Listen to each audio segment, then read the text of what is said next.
Hello everyone, welcome to Jim's Orbit. तो आज के इस वीडियो में हम लोग डिस्कस करने वाले हैं logically Venn diagram based question, और जिसका यह है पार्ट सेकेंड वीडियो। इसके पहले आपको एक पार्ट ऑलरेडी प्रोवाइड किया जा चुका है, तो जिसने अभी तक उस वीडियो को नहीं देखा है ज़रूर से देख लीजिएगा। काफ़ी अच्छे क्वेश्चन और कॉन्सेप्ट को डिस्कशन किए गए हैं, ठीक है। और आज की वीडियो में हम क्या डिस्कस करने वाले हैं, जो इसका अलग लेवल के कुछ क्वेश्चन होते हैं, जो क्वेश्चन कल की वीडियो में नहीं डिस्कस कर पाए थे, उसको आज में कवर किया जाएगा। ओके, तो आइए स्टार्ट करने से पहले आपको कल का जो होमवर्क क्वेश्चन था उसका आंसर बता देते हैं। देखिए, कल का क्वेश्चन क्या था, विच of the following diagram indicates the best relation between boys, girls and students. तो इसका आंसर आपका क्या होना चाहिए, इसका आंसर हो जाएगा आपका ऑप्शन नंबर डी करेक्ट। कैसे हो जाएगा, देखिए यहाँ पे क्या क्या दिए गए हैं, बॉयज़, गर्ल्स एंड स्टूडेंट्स। तो स्टूडेंट्स क्या हो सकते हैं, ये बॉयज़ भी हो सकते हैं और गर्ल्स भी हो सकते हैं, ठीक है। तो स्टूडेंट्स तो दोनों हो सकते हैं, कुछ स्टूडेंट्स बॉयज़ होते हैं और कुछ स्टूडेंट्स गर्ल्स होते हैं, इसलिए आपका ये डायग्राम जो है इन तीनों के बीच में सबसे बेस्ट रिलेशन को बता रहा है। नेक्स्ट क्वेश्चन देखते हैं आज का, जो हमें बताना था अलग लेवल का है। देखिए, तो क्वेश्चन नंबर फर्स्ट क्या है, in the following figure triangle represent girls, square represent players, circle represent coach, then which part of the diagram represent the girls who are player but not coach। Okay, आपको question में क्या क्या दिया गया इसको फिर से एक बार देख लीजिए। ये जो ट्रायंगल वाला पार्ट दिया है ये गर्ल्स को रिप्रेजेंट कर रहा है, रेक्टेंगल वाला पार्ट प्लेयर को रिप्रेजेंट कर रहा है, और सर्कल वाला जो पोर्शन है ये कोच को रिप्रेजेंट कर रहा है। अब आपसे क्वेश्चन क्या पूछा गया है, which part of the diagram represent the girl who are player. आपको क्या चूज़ करना है कि ऐसी गर्ल जो प्लेयर तो हो पर वो कोच नहीं हो। ऐसा अल्फ़ाबेट जो कि रेक्टेंगल में और ट्रायंगल दोनों में हो। क्यों, क्योंकि आपको क्या फाइंड आउट करना है, ऐसी गर्ल जो प्लेयर हो पर कोच नहीं हो। तो ऐसा अल्फ़ाबेट जो सर्कल में नहीं हो पर ट्रायंगल और रेक्टेंगल दोनों में हो। तो आप इसमें से फाइंड आउट करोगे तो आपको मिलता है क्यू, ठीक है। क्यू क्या है, एक ऐसा अल्फ़ाबेट है जो ट्रायंगल में भी मिल रहा है और रेक्टेंगल में भी मिल रहा है। तो ये रिप्रेजेंट कर रहा है ऐसी गर्ल को जो प्लेयर है पर कोच नहीं है। तो आपका आंसर हो जाएगा option number B correct. Okay, next question, question number second को देखते हैं क्या है। क्वेश्चन नंबर सेकंड में देखिए आपको क्या दिया है, the diagram given below represent students who play cricket, football and kabaddi. अब आपको देखिए क्रिकेट, फुटबॉल और कबड्डी का अलग अलग यहाँ पे डायग्राम दिया हुआ है। ये वाला जो है ये फुटबॉल को रिप्रेजेंट करता है, ये क्रिकेट को रिप्रेजेंट कर रहा है, और जो सबसे ऊपर वाला है ये कबड्डी को रिप्रेजेंट कर रहा है। तो सारी चीज़ें यहाँ तक समझ में आ गई। अब हम लोग क्वेश्चन पढ़ते हैं जो हमको फाइंड आउट करना है। Study the diagram and identify the student who play all the 3 games. आपको एक ऐसा अल्फ़ाबेट चूज़ करना है जो तीनों गेम को खेल रहा है, यानी कि एक ऐसे स्टूडेंट को चूज़ करना है PQRSTUV में से जो कि तीनों गेम को खेलते हैं।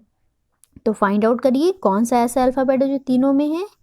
तो आपको मिल जाएगा एस, ठीक है। एस कहाँ पे है, एस एक ऐसा स्टूडेंट है जो तीनों गेम को खेल रहा है, फुटबॉल भी खेल रहा है, क्रिकेट भी खेल रहा है और कबड्डी भी खेल रहा है। तो आपका आंसर हो जाएगा option number D correct. Okay, समझ में आ गया यहाँ तक अच्छे से। Next question, question number third को देखिए क्या है। क्वेश्चन नंबर थर्ड में देखिए क्या दिया गया है, study the diagram and identify the people who can speak only one language. आपको ऐसे लोगों को फाइंड आउट करना है जो सिर्फ एक लैंग्वेज को बोल सकते हैं। तो कैसे हमें फाइंड आउट करना है, देखिए सबसे पहले इसके लिए एक चीज़ समझ लीजिए, ये 2 डायग्राम हो गए, ठीक है। ये इंग्लिश बोल सकता है और ये हिंदी बोल सकते हैं।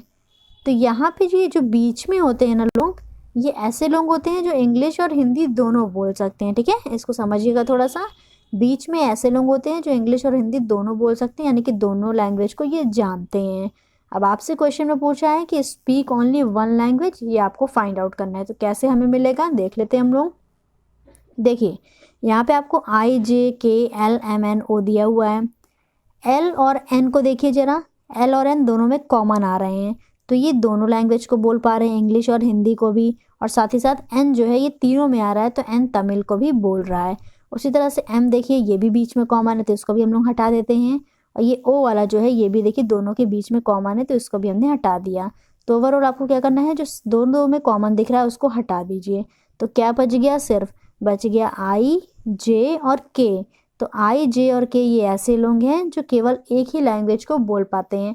आई किस लैंग्वेज को बोल पा रहा है, इंग्लिश को, जे किस लैंग्वेज को बोल पा रहा है, हिंदी को, और के किस लैंग्वेज को बोल पाता है, तो तमिल को। ठीक है, तो आपका आंसर हो जाएगा option number B correct. Speak only one language के लिए आई, जे और के। ओके, क्लियर हो गया सभी कुछ। आइए चलते हैं नेक्स्ट क्वेश्चन, क्वेश्चन नंबर 4 पे। क्वेश्चन नंबर 4 को पढ़िए, इसमें क्या दिया गया है, study the diagram given below and answer each of the following question. यहाँ पे आपको ट्राइंगल दिया है, रेक्टेंगल दिया है और साथ ही साथ में सर्कल भी दिया है, और सबको बता भी रहा है कि क्या कौन रिप्रेजेंट करता है। तो ट्राइंगल जो है ये रिप्रेजेंट कर रहा है person who takes tea. Circle किसको रिप्रेजेंट कर रहा है, तो सर्कल रिप्रेजेंट कर रहा है person who takes coffee. Rectangle किसको रिप्रेजेंट कर रहा है, person who takes wine. Okay, यहाँ पे 3 तरह के लोग हैं, कुछ लोग हैं जो टी को लेते हैं, कुछ लोग कॉफ़ी लेते हैं और कुछ लोग वाइन लेते हैं। अब आपको सारी इन्फॉर्मेशन यहाँ पे दी गई है। ओके, तो अब हमें क्या करना है, सबसे पहले देख लेते हैं क्वेश्चन क्या आपसे पूछा जा रहा है। How many person who take tea and wine but not coffee. आपसे क्या पूछा है कि कितने लोग ऐसे हैं जो टी और वाइन को लेते हैं पर कॉफ़ी नहीं लेते हैं। तो देखिए, टी को रिप्रेजेंट कर रहा है ट्रायंगल को, और उसके बाद वाइन किससे रिप्रेजेंट किया गया है, इस वाले डायग्राम से रिप्रेजेंट किया है। तो आपको एक ऐसा नंबर फाइंड आउट करना है जो ट्रायंगल में भी है और रेक्टेंगल में भी है पर सर्कल में नहीं है। सर्कल किसको रिप्रेजेंट करता है, कॉफ़ी को, तो आपको कॉफ़ी नहीं लेनी है। ठीक है, क्या क्या लेनी है, टी और वाइन लेनी है पर कॉफ़ी नहीं लेनी है। तो आपका आंसर जल्दी से बताइए क्या होना चाहिए। इसका आंसर हो जाएगा ऑप्शन नंबर बी करेक्ट, यानी कि 17 लोग ऐसे हैं। देखिए यहाँ पे ये 17 जो है ये ऐसा नंबर है जो ट्रायंगल और ये बीच वाले रेक्टेंगल में है पर सर्कल में नहीं है। तो आपका यही आंसर करेक्ट हो जाएगा कि 17 लोग ऐसे हैं जो टी और वाइन को लेते हैं पर कॉफ़ी को नहीं लेते हैं। ठीक है, क्लियर हुआ क्वेश्चन। इसी से रिलेटेड हम लोग देख लेते हैं नेक्स्ट क्वेश्चन, जो कि है क्वेश्चन नंबर 5। अब यहाँ पे क्वेश्चन थोड़ा सा डिफरेंट है। यहाँ पे क्या करना है, आपको एक ऐसा नंबर चूज़ करना है जो टी यानी कि ट्रायंगल और कॉफ़ी यानी कि सर्कल में हो पर रेक्टेंगल में नहीं हो। ठीक है, आइए हम लोग चेक कर लेते हैं कि कौन सा नंबर ऐसा है जो ट्रायंगल और सर्कल दोनों में है पर रेक्टेंगल में नहीं होना चाहिए। ओके, तो डायग्राम को देखिए, डायग्राम से आपको क्लियर हो रहा होगा कि ऐसा कौन सा नंबर है जो ट्रायंगल में भी है और सर्कल में भी है पर इस वाले बीच वाले में नहीं होना चाहिए। तो आपका आंसर क्या हो जाएगा, 7। ठीक है, 7 लोग ऐसे हैं जो टी और कॉफ़ी ले रहे हैं पर वाइन को नहीं लेते हैं। तो हमारा आंसर करेक्ट हो गया कौन सा, देखिए ऑप्शन नंबर सी करेक्ट हो गया। ठीक है, 7 लोग ऐसे हैं who takes both tea and coffee but not wine. इसी से रिलेटेड एक और क्वेश्चन देख लेते हैं जो कि है क्वेश्चन नंबर 6।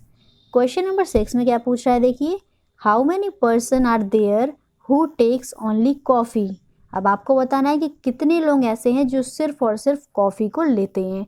तो आइए हम देख लेते हैं कि कितने लोग ऐसे हैं जो केवल सर्कल में, किसी और में नंबर बोला नहीं जाना चाहिए, सिर्फ सर्कल में जो नंबर होगा आपको वो चूज़ कर लेना है। तो आइए हम लोग देख लेते हैं।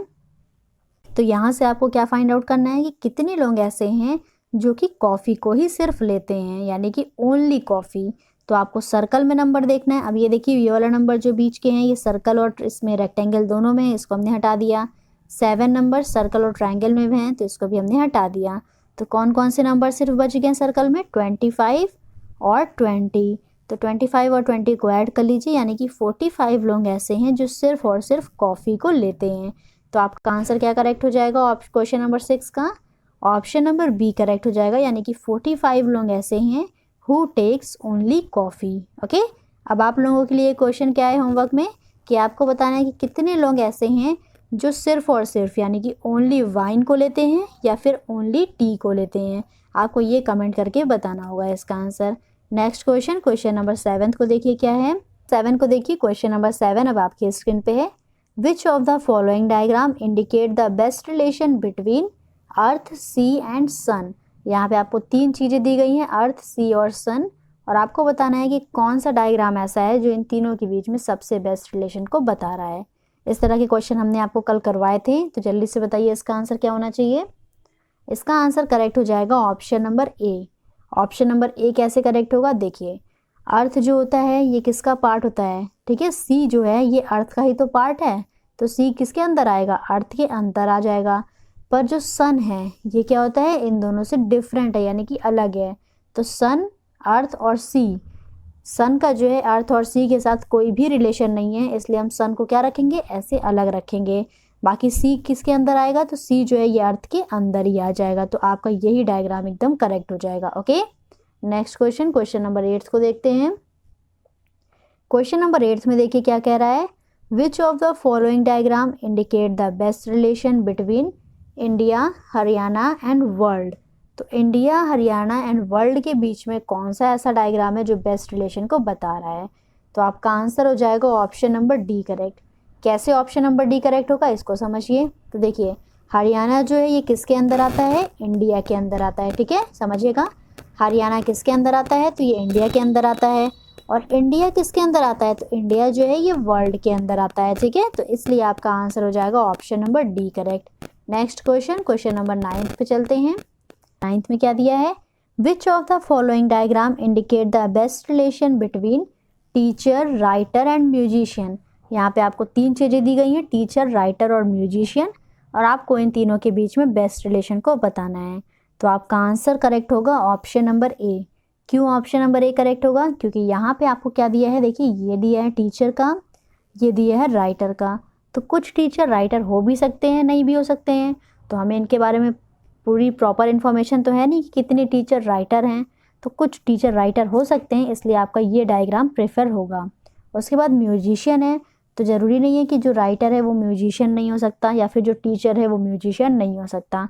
तो आपका इसमें क्या होगा, कुछ भी हो सकता है, कोई भी। ठीक है, टीचर राइटर भी हो सकता है, टीचर म्यूजिशियन भी हो सकता है, या फिर राइटर टीचर भी हो सकता है और राइटर म्यूजिशियन भी हो सकता है। तो यहाँ पे कुछ लोग हो सकते हैं, इसलिए आपका यही डायग्राम करेक्ट हो जाएगा। नेक्स्ट क्वेश्चन, क्वेश्चन नंबर 10 को देखिए, जो कि आज का लास्ट क्वेश्चन है। यहाँ पे क्या कह रहा है, which of the following diagram indicate the best relation between जज, थीफ एंड क्रिमिनल्स। तो जज, थीफ्स और क्रिमिनल्स के बीच में आपको बताना है कि कौन सा ऐसा है जो बेस्ट रिलेशन को बता रहा है। तो जल्दी से आप लोग फाइंड आउट कर लीजिए एक बार, फिर हम बताते हैं इसका आंसर क्या होना चाहिए। तो इसका आंसर करेक्ट हो जाएगा ऑप्शन नंबर बी। ठीक है, ऑप्शन नंबर बी कैसे होगा इसको समझ लीजिए। देखिए जितने भी थीफ्स होंगे वो सारे किसके अंदर आ जाएंगे, क्रिमिनल में। जितने भी थीव्स होते हैं उनको हम लोग क्या काउंट करेंगे, क्रिमिनल ही तो एज अ काउंट करेंगे। तो आपके सारे के सारे थीव्स जो हैं ये क्रिमिनल के अंदर आ गए।